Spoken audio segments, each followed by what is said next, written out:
Okay, by popular demand, garden tour number 2. I don't have much time, so I'll try to go a little more quickly. Yeah, what do we have here? Awesome, very nice sedum growing. Got a cutting from my friend last fall, and it's taken quite well, so that's great. Yeah, the corn I've now harvested. You've seen kind of the fruits of that. A little bit varied success, but I mean, you know, I got a few years, so that's something. We've got the Bouladi beans here. Beautiful beans. I really love these, and they're tasty too.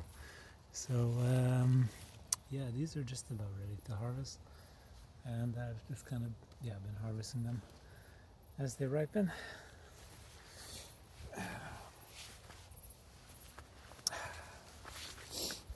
Got our kabocha squash. This one's it's getting riper. It's getting there. It's nice to see. Got the bok choy here, a little bit eaten by the slugs as usual, but what can you do? Not a whole lot. Although these plastic things actually do help quite a bit against the slugs. Otherwise, there would be nothing here. Some more bok choy, This is something called Mizuna. Yeah, Mizuna, I guess. And that's another kind of kale, basically another kind of Asian type of kale. Yeah, I haven't eaten it yet, so I'm going to try it out for the first time tonight, and we'll see how it goes. Here we have another kabocha squash, not quite as ripe as the other one, but I guess it'll get there. Got, of course, the rocket. Very tasty. Oh, wow. Here we had kind of a pollinator bed insect mix. This is really getting to the end, obviously, as you can see. But, yeah, still some nice stuff. Oh, hold on. Yeah, here we have my little pollinator bed. Now we got some herbs, lemon balm, oregano, some sage, mint, obviously, chives. Oh yeah, love the chives. As we know. Let's see, moving along. This bed had a lot of different onions last time, but now those are finished, and I've actually gotten the second round of planting in. So we have some lettuce and spinach here. Yeah, it was really hot, so it started to bloom, but oh well, what can you do? Under here, now this is yet another one of these Asian kale plants, and this one is called tatsoi. Yeah, tatsoi, I guess. I never had this before, but it's supposed to have a really nice taste. So we'll see how that goes. Yeah, I'll give that a little bit more time to get bigger. Some more small lettuce. We'll see if that actually manages to get anywhere before the cold comes. But of course, still I have the crown jewel of the onions, and that is these leeks. They're looking very lovely. I had to harvest a couple of them because they were starting to go in bloom since we had a spell of really hot weather in August, and that I think sent the signal for them to bloom. But nonetheless, there's still some that are here, looking very nice. Moving along, we have the Angelica, which I've talked about before. This, what is this called?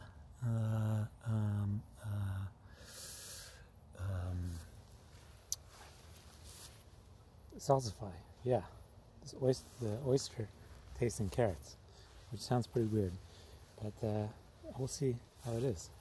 something I've never tried before. Here we have extremely nice looking radicchio. I'm really looking forward to eating this one. Another radicchio which is not quite heading up as well as the other one, but I think it's still going to be pretty respectable. Some carrots naturally, which are still left to be harvested. Looking nice. And then here I actually have an interesting experiment going on. So I tried sowing these broad beans, and this is a variety of broad beans that's supposed to be very cold hardy and even be able to overwinter. So we'll see basically if these survive the winter or not, but if they do, then great, and if not, then you know, not such a big deal. Nothing ventured, nothing gained.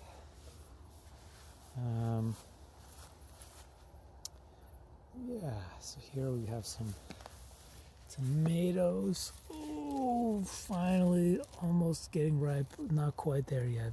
So close. I'm a little bit doubtful. I think we're going to have to bring these in and ripen them inside to go the final little stretch. But I guess you never know. I could get lucky. This is another kind of winter squash that I have.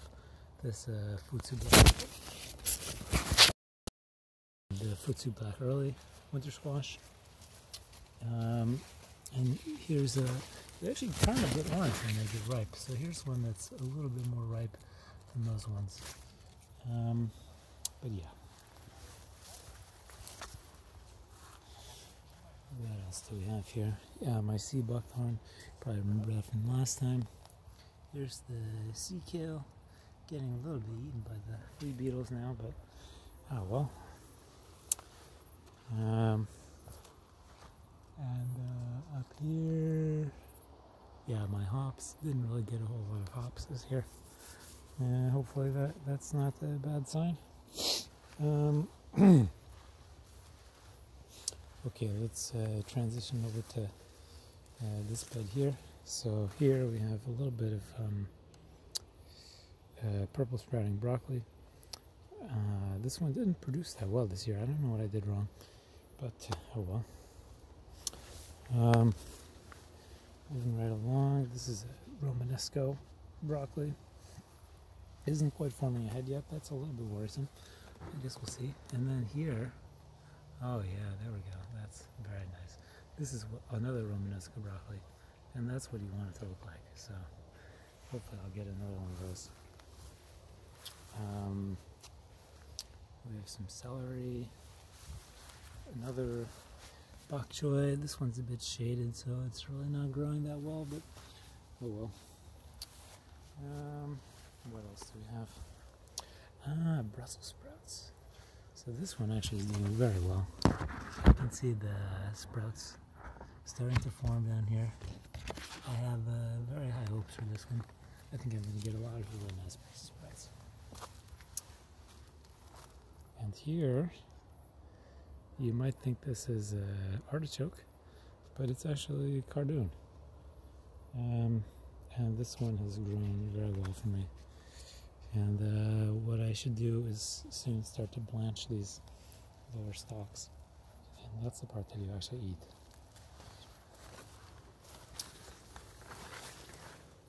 And then finally, I'd be remiss if I didn't show the beautiful carrot. A cultivated version of the wild carrot, which has these really gorgeous flowers. Very nice. Okay, this has been a little bit of a speed walkthrough, but it'll have to do for now. Thanks.